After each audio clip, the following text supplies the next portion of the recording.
Hi, ako nga pala si Carlo, isang kusinero dito sa Australia at ganito nagsisimula ang araw ko. Friday nga pala ngayong araw at meron akong trabaho from 10 a.m. to 10 p.m. Bago nga magsimula yung araw ko ay nagluto muna ako ng aking agahan. Simple lamang itong agahan ko. Nag-isa lang ako dito ng kamatis, mushroom at nilagyan ko ng pampalasa at itlog. Ito na yung agahan ko. Tara, kain tayo. At dahil nga Pilipino ko, syempre, dapat meron itong kapartner na kanin. Dahil nga part na ito ng ating kulturang Pilipino. Ayun, tapos na akong kumain. Approve. Pagkatapos ko nga kumain ay naligo na ako at nagpihis.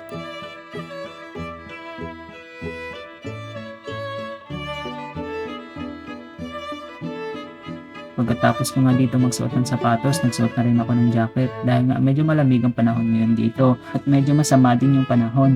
Pagkatapos ko magsuot ng jacket, ay lumabas na din ako papunta sa sasakyan na gagamitin namin at magbiyahe ng 15 minutes papunta sa trabaho. Halika, samahan mo ako sa aking biyahe papunta sa trabaho.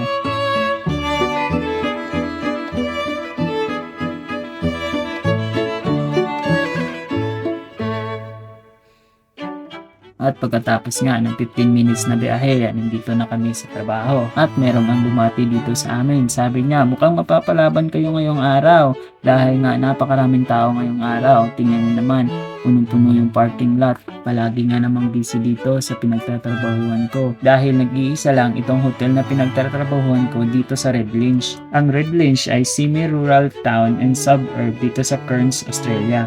At dahil nga napaka-busy ngayong araw, yung unang kong ginawa ay pag-tenderize nitong karning baka. Itong karning bakang ito ay ginagawa naming steak sandwich. At ito ang itsura ng steak sandwich. Pagkatapos nga i-tenderize itong karning baka ay lalagay dito sa lalagyan dahil nga gagamitin din ito ngayong araw. At dahil nga sobrang busy ngayong araw ay hindi ko na napidyuhan ang ibang kaganapan dito sa loob ng kusina. Pagkatapos nga ng umaating bakbakan dito sa kusina ay ito na ang itsura ng grill kung saan ako na-assign.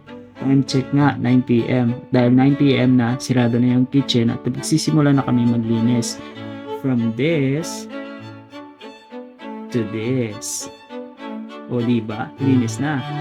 Pagkatapos nga maglinis ay nagtapo na ako ng basura dito at bumalik sa office para mag-log out at isulat yung oras ng aking pinagtrabahuan. Dahil nga itong pinaka-importanting part ng ating pagtatrabaho, huwag kalimutang mag-time out para merong sahod. At nagbihis na rin para nga makapagpahinga kahit na ilang minuto lang at uuwi na rin. Maraming salamat pala sa mga bago kong followers at baka pwede mo rin akong suportahan sa pag-follow, like ng aking Facebook page. At hanggang dito na lang ang aking video. Maraming salamat sa iyong panonood. See you on my next vlog.